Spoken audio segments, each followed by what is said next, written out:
Everyone, मैं आशा करती हूँ आप सभी ठीक होंगे। मैं काजल धामी आप सभी का स्वागत करती हूँ आपके अपने चैनल पीपल टीचर में।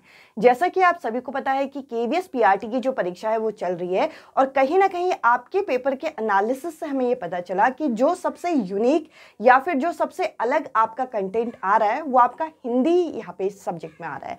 और हिंदी में क्या आ रहा है, यहाँ पे हिंदी में जो एनसीईआरटी के आपके रिमझिम की किताब है उसकी यहाँ पे समरी यहाँ पे दे रहे हैं और समरी देके आपको यहाँ पे 7 से 8 क्वेश्चन इन समरी पे आधारित यहाँ पे दे रहे हैं। तो देखिए ये चीज हमें कल ही पता चल गया था, तो कल मैंने आप लोगों के साथ 2 अलग अलग वीडियो शेयर की थी, क्लास 3rd की और क्लास 4th की और क्लास 5th की। तो देखिए ये सारी समरी वाली जो वीडियो है इनका मैं अलग से यहाँ पे प्लेलिस्ट आप लोगों के लिए बना दूंगी और साथ ही साथ इनकी जो आपकी पीडीएफ है वो मैंने टेलीग्राम ग्रुप पे आप लोगों के लिए पोस्ट कर दी है। अगर आपने नहीं देखी तो आप जरूर देखिएगा और आप इस चीज़ का फ़ायदा लीजिएगा, क्योंकि आपके पेपर में भी यहाँ पे क्वेश्चन जो है यहाँ पे समरी बेस यहाँ पे पूछे जा रहे हैं। तो चलिए आज की इस वीडियो में मैं आप लोगों के साथ क्लास 3rd की जो एनसीईआरटी है इसकी समरी डिस्कस करती हूँ और इसको भी हम अच्छे से कवर करने की कोशिश करेंगे।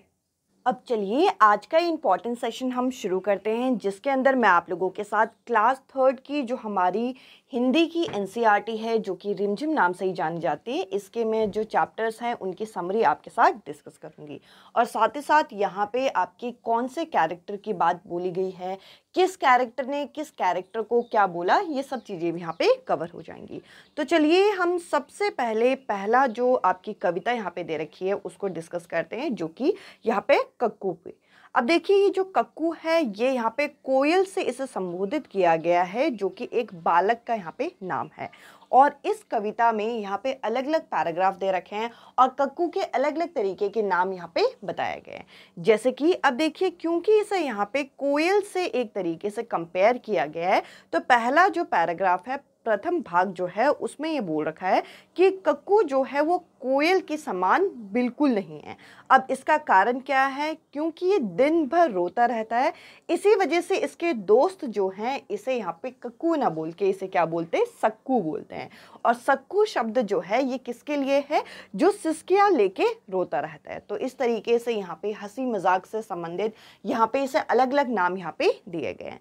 इसके अलावा अगर हम दूसरे भाग की बात करें तो दूसरे भाग में यहाँ पे बोल रखा है कि कोयल का जो स्वर होता है वो बहुत सुरीला होता है, यानी कि बहुत सुरीला वो बोलती हैं, जबकि कक्कू जो है ये तुरंत गुस्सा हो जाता है, अगर इसे कुछ भी बोला जाए तो ये बहुत ज़्यादा जल्दी भड़क जाता है और इसी वजह से इसे क्या बोला गया, इसे भक्कू बोला गया। भक्कू यानी कि जो बहुत जल्दी भड़क जाता है।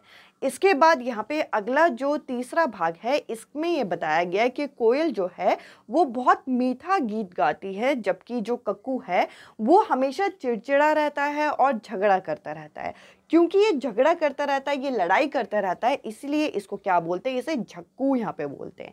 तो देखिए यहाँ पे कक्कू, सक्कू, भक्कू ये ऐसे नाम दिए गए एक बच्चे को। तो इस तरीके से नोकझोंक के साथ एक कविता जो है ये खत्म हो जाती है। इसके बाद अगर हम आगे बढ़ें तो देखिए अगला ये जो पार्ट है यहाँ पे सेखीबाज मक्खी पे है। तो देखिए आप जैसे कि नाम के टाइटल से ही यहाँ पे समझ गए होंगे कि मक्खी जो है वो चालाक मक्खी से संबंधित ये आपकी एक जो कहानी है ये बताई गई है। एक जंगल में एक शेर जो था वो भोजन करके यहाँ पे आराम से सो रहा था, सोने जा रहा था, तो तभी उसके पास एक मक्खी जो है वो उड़ते हुए आती है और शेर के कान में भिन भिन करने लग जाती है। अब देखिए ऐसे में किसी को भी गुस्सा आ जाएगा तो शेर को भी यहाँ पे गुस्सा आ जाता है और वो कहीं ना कहीं मक्खी को बोलता है कि तू यहाँ से भाग जा करके। पर मक्खी जो होती है वो काफ़ी घमंडी होती है, तो देखिए अपने घमंड में वो क्या करती है, वो शेर को चुनौती देती है, चैलेंज देती है कि तुम मुझसे नहीं जीत सकते। तो ऐसा सुन के शेर को भी यहाँ पे गुस्सा आ जाता है और जहाँ पे मक्खी होती है वो कान के पास पंजा मारता है और इस तरीके से जो यहाँ पे शेर है खुद को ही घायल कर देता है। अंत में शेर थक जाता है और बोलता है कि मैं हाथ जोड़ के बोलता है कि मैं हारा तुम जीती। तो इस तरीके से मक्खी का जो घमंड है यहाँ पे और ज़्यादा बढ़ जाता है, वो अपने घमंड में चूर हो जाती है। तो देखिए वहाँ से वो निकल जाती है और आगे जाके उसे रास्ते में हाथी मिलता है। तो देखिए क्योंकि वो पहले से ही घमंड में चूर थी तो मक्खी यहाँ पे हाथी को बोलती है कि तुम मुझे प्रणाम करो, और हाथी को उसके मुँह नहीं लगना था। तो हाथी क्या करता है, उसे अपनी सूंड उठा के उसे प्रणाम कर करता है। और ये सभी, जैसे कि शेर को उसका परेशान करना, यहाँ पे मक्खी का हाथी को उसे प्रणाम करने को बोलना, ये सभी यहाँ पे लोमड़ी देख रही होती है। तो देखिए जब वो लोमड़ी के सामने आती है तो लोमड़ी को भी बोलती है कि तुम मुझे प्रणाम करो। तो लोमड़ी यहाँ पे चालाक होती है और लोमड़ी कहती है कि आप सबसे धन्य हो, पर जो यहाँ पे मकड़ी है वो यहाँ पे आपको गाली दे रही थी, मतलब जैसे कि आप कुछ हो ही नहीं टाइप का। तो यहाँ पे मक्खी को गुस्सा आता है और मक्खी जाती है मकड़ी के पास। अब देखिए मकड़ी के पास क्या होता है, मकड़ी का जाला, और उस जाले में जो मक्खी है वो फंस जाती है और लोमड़ी वहाँ से हंसते हुए निकल जाती है। तो इस तरीके से यहाँ पे शेखीबाज मक्खी करके एक चैप्टर यहाँ पे रखा गया है, एक पार्ट यहाँ पे रखा गया है।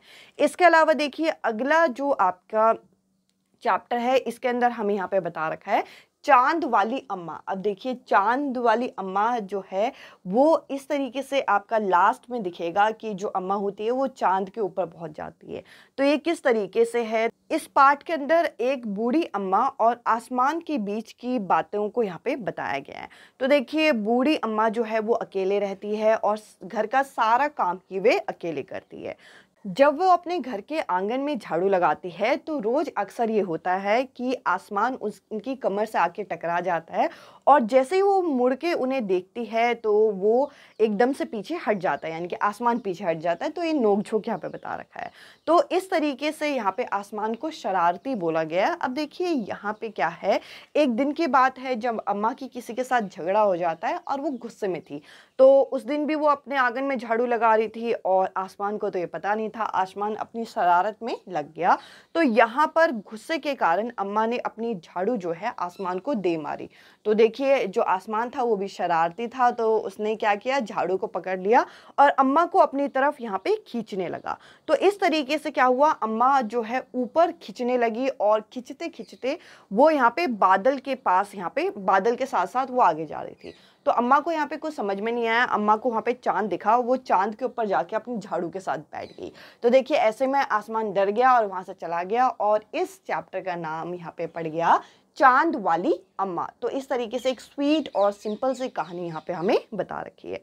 साथ ही साथ अगर देखिए आगे हम बढ़े तो मन करता है एक कविता है जिसमें जो बच्चा है वह कुछ यहाँ पे बनना चाहता है, और ये जो बच्चा है इसका दिमाग काफ़ी चंचल है, इसमें कल्पनाएं हैं जो चलती रहती हैं। तो देखिए उसके मन में अलग अलग चीज़ें आती हैं कि इस तरीके से कि मेरा मन करता है कि मैं ये बन जाऊं, वो बन जाऊं, इससे ये फ़ायदा होगा। तो इस तरीके से छोटे छोटे नोक-झोंक यहाँ पे बता रखी है। जैसे कि यहाँ पे बालक सबसे पहले बोलता है कि बालक का मन यहाँ पर सूरज के समान बनने के लिए करता है ताकि वो आकाश में दौड़ लगा सके, मतलब आकाश में दौड़ लगाना चाहता है। इसके बाद यहाँ पे वो चांद के समान बनना चाहता है ताकि यहाँ पे सितारों पर गर्व दिखा सके, क्योंकि चांद और सितारे साथ साथ में होते हैं। इसके साथ साथ दादा के समान बनना चाहता है ताकि वो सबको डांटना चाहता है, यानी कि जैसे दादाजी सबको डांटते हैं कि तुम ऐसा क्यों कर रहे हो, तुम ये क्यों कर रहे हो, तो वो भी सबको डांटना चाहता है, इसलिए वो चाहता है वो दादाजी के समान बने। साथ ही साथ वो पिता के समान बनकर यहाँ पे मूंछें रखना चाहता है जैसे कि पिताजी की होती है। इसके अलावा तितली के समान बन के वो दूर दूर तक उड़ना चाहता है, और कोयल के समान बन के वे मीठे मीठे बोल सुनना चाहता है। तो इस तरीके से यहाँ पर मन चाहता है करके एक पोएम, यहाँ पे मन करता है करके एक पोएम यहाँ पे रखी गई है। अब इसके अलावा अगर हम आगे बढ़ें तो यहाँ पर हमें अगला जो चैप्टर है वो एक लोक कथा पे आधारित है जो कि पंजाब की है, जहाँ पर हम लोगों को बहादुर बिट्टू की कहानी यहाँ पे बता रखी है। तो देखिए यहाँ पे एक दंपति थे, एक किसान और उसकी पत्नी जिनका नाम है बिट्टू, और इनकी बहादुरी से संबंधित ये कहानी बता रखी है। एक दिन की बात है, जो किसान था वो यहाँ पे अपने खेत में गया और खेत में वो अपनी खेती कर रहा था। तो इतने में वहाँ पे शेर आता है और शेर बोलता है कि तुम या तो अपना बैल मुझे दे दो खाने के लिए, वरना मैं तुम्हें खा जाऊंगा। तो देखिए जैसे ही इस बात का पता यहाँ पे बिट्टू को चलता है, बिट्टू यहाँ पे अपनी बुद्धि का इस्तेमाल करती है और वो शेर से कहने के लिए कहती है कि हमने तुम्हारे लिए एक ताज़ा बड़ा घोड़ा जो है वो ला के रखा हुआ है। तो देखिए ये सुन के यहाँ पे जो शेर है वो कहीं ना कहीं बैल और किसान को खाने का इरादा छोड़ देता है। तो इतने में ही यहाँ पे क्योंकि बिट्टू के पास ऐसा कोई घोड़ा तो था नहीं, तो बिट्टू क्या करती है कि यहाँ पे सर पे एक बड़ा सा कपड़ा बांध के यहाँ पे अपने हाथ में दराती लेके घोड़े में बैठ के वहाँ पे आ जाती है। और जैसे ही वो खेत पे पहुँचती है तो किसान को एकदम से बोलती है कि तुमने तो कहा था कि यहाँ पे 4 शेर फंसाए हैं, लेकिन ये तो एक है। यानी कि एक कहने का मतलब ये है कि बिट्टू कहीं ना कहीं ये इशारा देती है शेर को कि तुम फंस गए हो। तो देखिए यहाँ पर शेर जो है उसकी बात सुनकर डर जाता है, वहां से निकल जाता है। और ये सभी दृश्य जो है इस समय लोमड़ी यहाँ पे देख रही थी। तो देखिए लोमड़ी जो है वो जाके शेर को कहती है कि वो कोई राक्षसी नहीं है, वो बस तुम्हें वहां से भगाने के लिए ये सब बोल रही थी। तो यहाँ पर क्योंकि शेर तो डरा हुआ था तो वो लोमड़ी के साथ अपनी पूंछ में पूंछ बांधकर वहां पे खेत में दोबारा पहुंचता है। तो देखिए क्योंकि बिट्टू के पास और कोई यहाँ पे ऑप्शन नहीं था, तो बिट्टू यहाँ पे लोमड़ी से भी कहती है कि तुमने तो कहा था तुम 4 शेर लाओगी, ये तो तुम एक लाई हो। तो फिर से वो शेर वहां पे डर जाता है और वो भाग जाता है और वापस कभी नहीं आता। तो इस तरीके से यहाँ पे बिट्टू ने अपनी बहादुरी से शेर को जो है वो अपने खेत से भगा दिया। तो इसलिए यहाँ पे जो चैप्टर का नाम है ये टाइटल दिया गया है। इसके अलावा देखिए यहाँ पे जो अगली कविता है वो ये है हमसे सब कहते। अब देखिए इस कविता के अंदर बच्चे जो हैं, यहाँ पे बच्चा जो है अपनी शिकायतें करता है कि मतलब हमसे ही सब कहते हैं, उनसे क्यों नहीं कहते। इस तरीके से यहाँ पे पैराग्राफ्स बनाए गए हैं। तो प्रथम भाग जो है उसमें शिकायत बच्चा ये करता है कि सूरज को कोई नहीं कहता कि तुम रोशनी मत फैलाओ, या फिर चांद को उनकी चांदनी बिखेरने से मना नहीं करते, हमको ही सब क्यों मना करते हैं। तो इस तरीके से ये बोला गया है। इसके अलावा यहाँ पे जो दूसरा भाग है उसमें यहाँ पे बताया गया है कि बच्चा बोलता है, बच्चा फिर शिकायत करता है कि हवा को घर के अंदर आने से कोई नहीं रोकता, जबकि तेज बारिश होने पे बादल सवाल नहीं करता। जबकि आखिरी भाग में ये बताया गया है कि बच्चा बोलता है सभी इनको क्यों नहीं रोकते, सभी मुझको क्यों रोकते हैं अलग अलग चीज़ें करने से, मुझको क्यों डांटते हैं। तो इस तरीके से आपके ये जो कविता है ये कंप्लीट होती है। अब देखिए अगला यहाँ पे है टिपटिपुआ। अब देखिए टिपटिपुआ क्या है और इस चैप्टर के अंदर क्या चीज़ बता रखी है। ये उत्तर प्रदेश की एक लोक कथा पे ये आधारित है, जिसमें एक बुढ़िया है जो कि अपने पोते के साथ रहती हैं और सोते समय उन्हें अलग अलग कहानी यहाँ पे सुनाती है। एक दिन उनके गांव में बहुत तेज यहाँ पे बारिश हो रही थी, और इतनी तेज बारिश हो रही थी कि उनकी जो बारिश जो थी उनके झोपड़ी के अंदर तक आ रही थी। तो ये कहीं ना कहीं उनके लिए ये चिंता का विषय बन गया था, और साथ ही साथ वो परेशान तो थी और उनका पोता उनसे कहानी भी सुनना चाहता था। तो देखिए ऐसे में यहाँ पे वो अपने पोते से बोलते हैं कि सबसे पहले हमें टिपटिपुआ से अपने आप को बचाना होगा। और ये जो बातें हैं एक तरीके से टिपटिपुआ जो है यहाँ पे बारिश के लिए या फिर किसी एक ऐसे जानवर के लिए जो कि शेर और बाघ से ज़्यादा ताकतवर है, इसके लिए यहाँ पे प्रयोग किया गया है। अब देखिए यहाँ पर क्या है, जो उन लोगों की कुटिया थी उस कुटिया के बाहर यहाँ पे बाघ जो है वो बैठा हुआ था और बाघ उनकी बात को सुन रहा था। अब देखिए यहाँ पे पोता उनसे पूछता है कि क्या ये जो टिपटिपुआ है ये शेर और बाघ दोनों से ज़्यादा बड़ा है और दोनों से ज़्यादा भयानक है क्या। तो यहाँ पे जो बुढ़िया होती है वो कहती है हाँ बिल्कुल। तो ऐसे में यहाँ पे बाघ जो है वो उनकी बात को सुन के डर के वहाँ से भाग जाता है। तो सबसे पहले तो उसने उसको भगा दिया। इसके अलावा देखिए इसके अलावा सेम डे में ही क्या हुआ था कि उसी गांव में एक धोबी रहता था जिसका गधा जो था वो सुबह से ही लापता था। तो उसने अपनी पत्नी से ये बात बोली। उसकी पत्नी ने कहा पंडित जी से जाके पूछो। तो पंडित जी ने कहा कि आप तालाब के पास जाओ और तालाब के पास उसे जाके ढूंढो। तो देखिए धोबी जो है अपनी लकड़ी लेके तालाब के पास जाता है। तो देखिए वहाँ पर बाघ जो है वो छुपा होता है, पहले से अपनी जगह में वहाँ पे छुपा होता है। और साथ ही साथ यहाँ पर तालाब के पास जाते ही उसे कुछ हिलने की आवाज़ आती है तो वो वहाँ पे मारने लग जाता है। शेर होता है वे फिर डरने लग जाता है, उसको लगता है कि ये शायद वही टिपटिपुआ है जिसकी बात ये लोग कर रहे थे।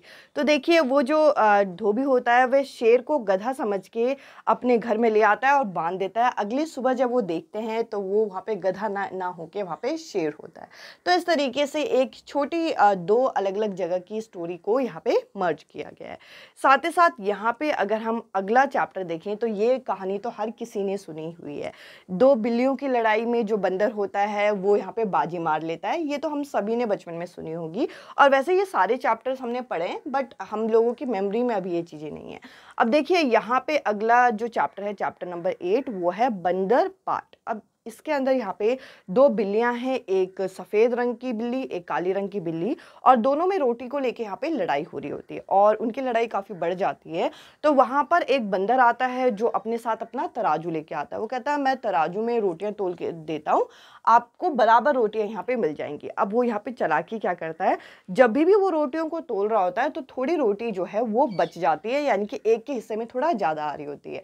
तो वो थोड़ा थोड़ा थोड़ा थोड़ा वो क्या करता है, रोटियों को खाते रहता है और अंत में रोटियां वो सारी खा जाता है, क्योंकि बराबर तो होता नहीं है।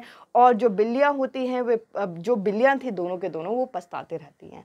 तो कहीं ना कहीं अगर यहाँ पे 2 जनों की लड़ाई में कोई तीसरा जो है अपना फ़ायदा निकाल ले तो उन दोनों का ही नुकसान होगा। इस तरीके से एक मोरल यहाँ पे हमें दे रखा है। इसके अलावा अगला आप देख सकते हैं, यहाँ पे है अकल बड़ी या भैंस। ये तो हम लोगों को बोला भी जाता है कि अकल बड़ी होती है या भैंस बड़ी होती है, तो अकल ही बड़ी होती है। यहाँ पे एक पहलवान था और एक आफ़ती नाम का एक व्यक्ति था। दोनों के बीच में यहाँ पे बातचीत होती है शुरुआत में। तो यहाँ पे जो पहलवान था वो बोलता है कि मैं ताकतवर हूँ, और पहलवान बोलता है कि मैं चट्टान को आसानी से उछाल सकता हूँ। तो आफ़ती उस पहलवान को एक रुमाल देता है और वो बोलता है कि 4 दीवारी के उस पार तुम्हें ये जो रुमाल है वो फेंकना है। तो देखिए यहाँ पे पहलवान क्या करता है, उसको तो अपनी ताकत में घमंड था, तो वो उस रुमाल को अपनी मुट्ठी में बांधता है, अच्छे से मतलब लपेटता है और फेंकने की कोशिश करता है। पर जब वो फेंकता है तो वो यहाँ पर कुछ दूरी तक ही यहाँ पे वो चीज़ रुमाल जा पाती है और वो वहाँ जाके गिर जाती है वो रुमाल।